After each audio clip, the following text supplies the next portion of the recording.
Alhamdulillah, Rabbil alamin, wassalatu wassalamu ala asrafil anbiya'i wal mursalin, Rabbi shrah sadri wa yassir li amri wahlul 'uqdatam min lisani yafqahu qawli.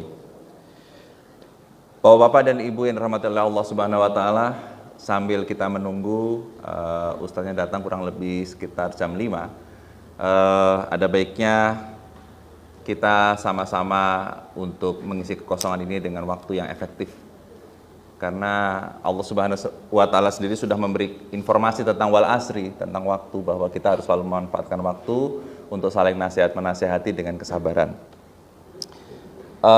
Beberapa waktu yang lalu kita pernah menyampaikan di sini pada saat khutbah Jumat mengenai masalah apa sih yang sebetulnya disukai oleh orang di luar Islam terhadap Islam. Jadi ada dua hal menurut Karen Armstrong, seorang penulis buku yang sangat terkenal yang sering disebutkan oleh Pak Ustadz Muta'ali di sini, bahwa ada dua hal yang disukai oleh orang-orang di luar Islam sana terkait dengan Islam. Yang pertama adalah terkait dengan knowledge. Jadi Islam ini adalah sebuah agama yang secara knowledge itu lengkap dibanding yang lain. Ya. Jadi para ulama mengatakan bahwa Nabi Musa itu, ya, umat Yahudi dengan Nabi Musa itu baru mendapatkan kitab suci, ya kan? Kalau Nabi Isa itu dia sudah mendapatkan kitab suci, dia sudah sampaikan kepada jamaahnya, tetapi belum sempat untuk mencontohkan. Tetapi Nabi Muhammad itu sudah mendapatkan kitab suci, sudah di-share, kemudian beliau mencontohkannya dan sudah dicontohkannya kepada jamaah berupa hadis. Artinya apa? Artinya Islam ini memang secara komplit itu sudah paket komplit. Sudah paket komplit. Jadi Islam ini sudah paket komplit, semuanya sudah ada. Quran, kitab sucinya sudah ada. Kemudian bagaimana cara mengimplementasikan Quran dalam kehidupan sehari-harinya itu pun sudah ada. Sehingga di sini kita harus yakin bahwa ketika Rasulullah berkata bahwa ini sudah agama yang sempurna, ya sudah. Kita asumsikan bahwa ini nih benar-benar kita harus percaya, harus menjadi sebuah agama yang sempurna. Dan setelah ditinjau ulang oleh beberapa peneliti, memang akhirnya peneliti-peneliti itu bisa membuktikan bagaimana baiknya Islam ini secara knowledge. Bahkan di dalam penelitian terakhir dari sebuah universitas Katolik di Bandung, itu seorang profesor di bidang biologi, Pak, di bidang pertanian, itu melakukan sebuah penelitian yang luar biasa unik. Ya. Jadi beliau itu seorang ibu ini, profesor tapi ibu-ibu gitu ya. Beliau ini mencoba untuk melihat efek dari tumbuhan tersebut, ya, mulai dari biji sampai bisa tumbuh, ketika dipengaruhi oleh beberapa hal. Ya, jadi ada satu ruangan, ada 3 ruangan begitu. Ruangan pertama ini dikasih biji dengan disetelkan musik klasik. Yang ruangan kedua dikasih biji, dikasih dengan musik rock. Dan yang ketiga, ini uniknya, beliau membuat ruangan yang di situ biji, kemudian dibacakan ayat Quran. Wallahu alam apa maksudnya, tetapi mereka melakukan penelitian ini untuk melihat seberapa cepat pertumbuhan dari tanaman tersebut terhadap 3 komponen tadi, musik klasik, musik rock, dan Quran. Ternyata yang leading pertama, yang paling cepat tumbuh, itu adalah Quran. Ketika dibacakan Quran dalam satu ruangan itu pertumbuhannya bagus. Yang kedua, musik klasik. Dan yang ketiga, musik rock. Musik rock itu hampir nggak tumbuh. Ini ada videonya nih, jadi kalau mau cari di YouTube tuh bisa tuh. Beliau memaparkan ini di depan mahasiswa di Balairum gitu, di auditoriumnya gitu ya.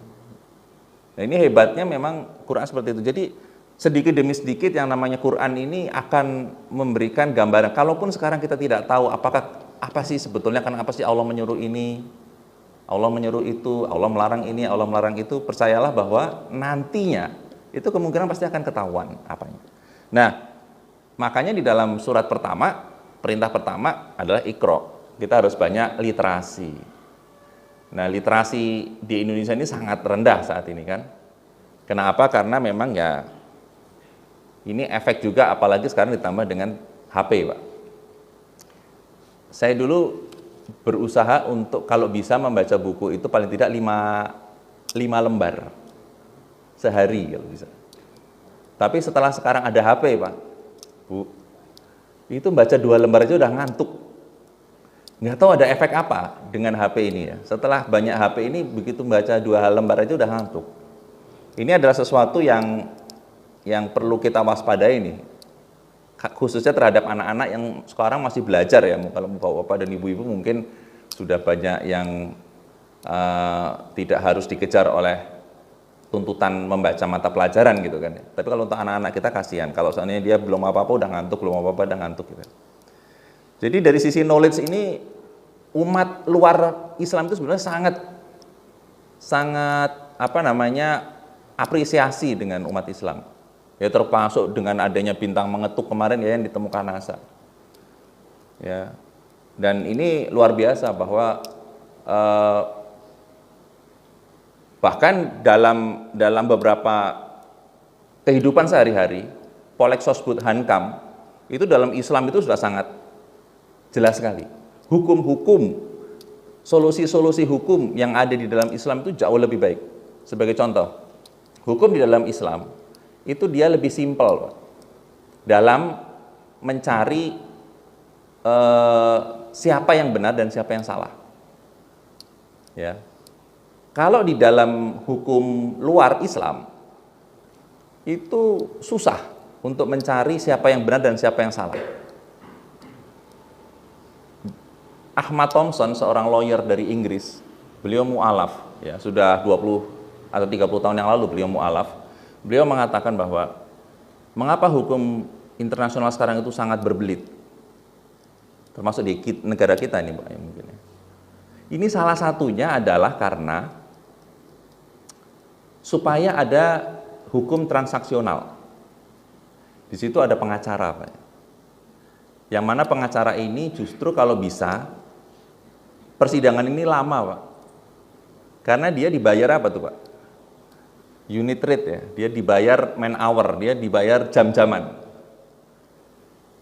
Nah, salah seorang pengacara kita juga sudah pernah ngaku, saya itu dibayar 1 miliar, itu kan bukan untuk saya sendiri gitu. Nah, tapi dia tidak menyebutkan untuk siapa lagi gitu kan. Wallahu alam, apakah untuk jaksanya, apakah untuk hakimnya juga gitu kan. Jadi hukum Islam itu tidak mengenal itu. Hukum Islam itu oke, kalau laki-laki 2 saksi, perempuan 4 saksi, selesai.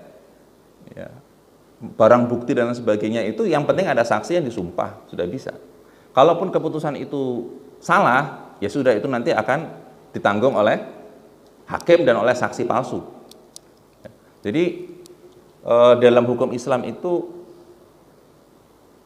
untuk mencari siapa yang benar dan siapa yang salah itu cepat. Tetapi, ya ini ada tetapinya, sanksinya itu lebih berat daripada hukum yang ada di konvensional. Menjerakan, karena sifat hukum itu harus menjerakan, Pak. Kalau hukum itu nggak menjerakan, ya kayak koruptor kan. Dia hitung-hitungan nih, kalau seandainya saya dihukum 10 tahun, maka justru kebalik nih, saya harus korupsi berapa untuk menghidupi keluarga saya selama 10 tahun.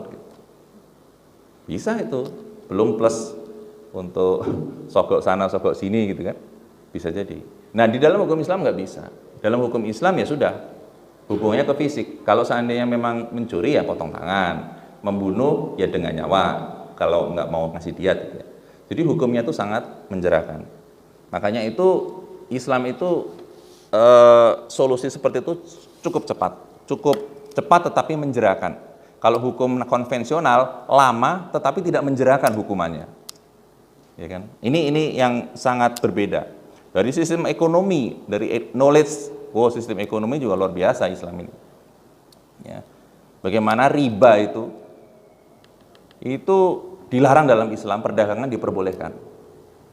Bahkan Dr. Erwani Tarmizi itu mengatakan bahwa riba itu penyebab tercepat krisis ekonomi 97. Karena apa? Awalnya adalah kredit macet. Ketika terjadi kredit macet karena bunga naik, kredit macet, orang nggak bisa bayar ke bank kolaps juga, akhirnya ekonomi berhenti. Jadi penyebab terbesar itu adalah riba. Makanya ada selentingan informasi 2023 itu akan terjadi krisis. Minimal di dunia ya. Mudah-mudahan nggak mencapai Indonesia. Tapi banyak orang-orang di luar sana yang sudah mengatakan 2023 akan kemungkinan terjadi krisis. Ini apalagi kalau Rusia dan Ukraina terus berperang. Apa yang harus dilakukan oleh kita? Ini nasihat para ekonom syari'i. Yang pertama, jangan pernah punya utang di bank sekarang, lunasi. Karena ketika krisis moneter terjadi, itu namanya hutang di bank itu bisa kayak 97, itu bisa 60%. Dan kita bakal susah untuk menyaur atau melunasi hutang itu. Makanya segera selesaikan sebelum 2023. Semua riba. Yang kedua, jangan buka usaha dulu sampai 2023. Nah, ini adalah dua anjuran. Artinya apa? Secara tidak langsung mengatakan jangan banyak berhubungan dengan bank dulu. Karena apa? Bank ini bakal kolaps. Mungkin bapak-bapak dan ibu-ibu yang punya rekening prioritas itu juga sudah pernah dihubungi petugas bank ya. Kalau yang biasanya yang punya prioritas saja yang dihubungi petugas bank itu. Mau ditukar ke dolar enggak Pak, Bu, uangnya gitu. Karena apa? Kok baik banget ya, nyuruh kita mengamankan aset kita dari rupiah ke dolar. Ternyata apa? Ternyata mereka kalau seandainya itu di rupiah, bunga rupiah itu nanti akan tinggi. Kalau dolar kan tidak terlalu tinggi ya. Nah, sehingga mereka menggiring ke dolar. Ini luar biasa. Pokoknya riba itu mulai sekarang ya dan seterusnya kalau bisa. Jangan cuma pas krisis, itu dilunasi. Ya. Karena ini akan berbahaya ya. Ini bukan akhirat aja nih bahayanya sekarang, dunia juga berbahaya nih riba ini. Dan ini sekarang sedang digali oleh para ekonom-ekonom dunia. Ya. Kenapa kok riba ini sistem ekonomi yang selama ini diidam-idamkan oleh Barat? Karena Barat itu menganggap negara itu bagiannya ada 3.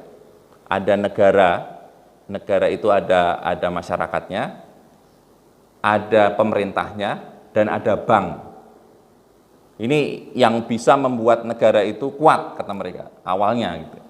Tapi ternyata itu justru sistem Islam lah yang mengatakan bahwa bukan bank, tetapi justru perdagangan yang harus dikuatkan. Dari sisi ekonomi, dari sisi hukum, dari sisi kesehatan juga sama. Dari sisi kesehatan saat ini sistem kesehatan di dalam Islam itu adalah sistem kesehatan preventif, menghindari terjadinya penyakit. Sedangkan sistem konvensional kesehatan itu adalah mengatasi penyakit. Artinya apa? Kondisi mengatasi penyakit itu kondisi emergensi. Orang dalam kondisi emergensi apa yang dilakukan Pak? Rumput pun dipegang kalau dia di sungai ya. Kalau dia hanyut di sungai, rumput pun dipegang. Padahal rumput itu nggak kuat. Karena apa? Kondisi emergensi. Kesehatan ketika kita masuk dalam kondisi emergensi, apapun yang disarankan dokter, obatnya apapun kita beli. Disitulah kesempatan dokter dan vendor obat untuk kong kali kong untuk bikin. Makanya saya kemarin beberapa waktu yang lalu di sebuah rumah sakit di dekat kita sini ya. Ini saya pernah nganter bapak saya itu hanya sakit flu, demam. Sakit flu demam lah. Itu begitu dikasih resep, untungnya saya tanya dulu. Itu dikasih resep harga obatnya 1 juta. Ini dokter umum ini cuma, dokter umum. Saya kaget sekali ternyata ini permainannya udah luar biasa. Dan sudah sampai Cinere ini kayaknya. Makanya kita harus hati-hati. Kenapa sistem kesehatan kita terlalu mahal sekarang ini? Salah satunya adalah karena masuknya ke universitas kedokteran sekarang mahal. Ya, kebetulan ponakan saya juga baru masuk ke universitas kedokteran, luar biasa. Sudah mahal lama lagi gitu. Ya, kalau kedokteran. Ini salah satu penyebab makanya dokter-dokter begitu lulus, ya udah, gimana caranya juga untuk mengembalikan modal gitu kan ya. Itu sunatullah sekali, sangat lumrah sekali gitu. Ini asal muasalnya adalah dari fakultas kedokteran kita. Kenapa kok mahal banget gitu. Ya. Makanya di beberapa negara di dunia yang namanya ada beberapa fakultas yang disubsidi oleh negara. Ini supaya apa? Untuk memotong rantai komersialitas tadi. Nah, dalam Islam enggak, dalam Islam itu lebih preventif, menjaga kesehatan. Makanya dengan habatus sauda, dengan herbal kayak gitu. Itu kan sifatnya adalah preventif untuk menghindari terjadinya penyakit. Tetapi kalau terjadi penyakit, ya Islam seperti yang disampaikan Pak Abdurrahim kemarin memberikan dua alternatif. Boleh menggunakan apa yang dicontohkan oleh Rasulullah atau menggunakan yang sesuai dengan penelitian boleh. Hasil penelitian boleh, jadi dari dokter boleh. Walaupun tidak dilakukan oleh dokter. Jadi supaya mudah kita tuh baiknya tuh pengobatan seperti apa sih yang boleh dilakukan? Yang pertama sesuai dengan pernah dicontohkan Rasul enggak? Walaupun nggak make sense kadang-kadang, tapi pernah dicontohkan Rasul, maka itu boleh dilakukan. Jadi seperti doain air dengan ini kan, apa sih maksudnya ya? Kalau dalam dunia medis kan belum ditemukan Bu ya, didoain dikasih Al-Fatihah, diminumin gitu ya. Tapi karena itu dilakukan Rasul, maka itu boleh dilakukan. Yang kedua, yang boleh dilakukan adalah walaupun tidak dilakukan Rasul, tetapi secara akademisi itu reasonable, bisa dipertanggungjawabkan, maka itu boleh dilakukan. Dan itu yang dilakukan oleh dokter sekarang. Ya.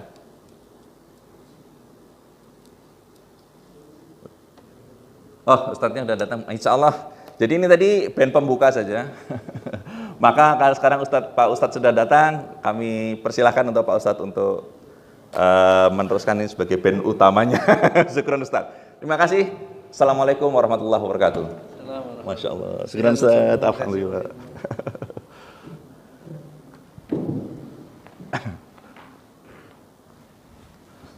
Al-Fatihah. A'udzu billahi minasy syaitonir rajim.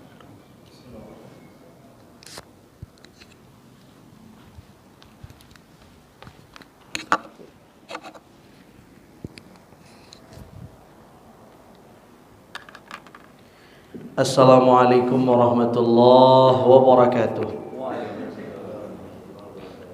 Alhamdulillahi rabbil alamin. Allahumma salli ala sayyidina Muhammad wa ala ali sayyidina Muhammad. Allah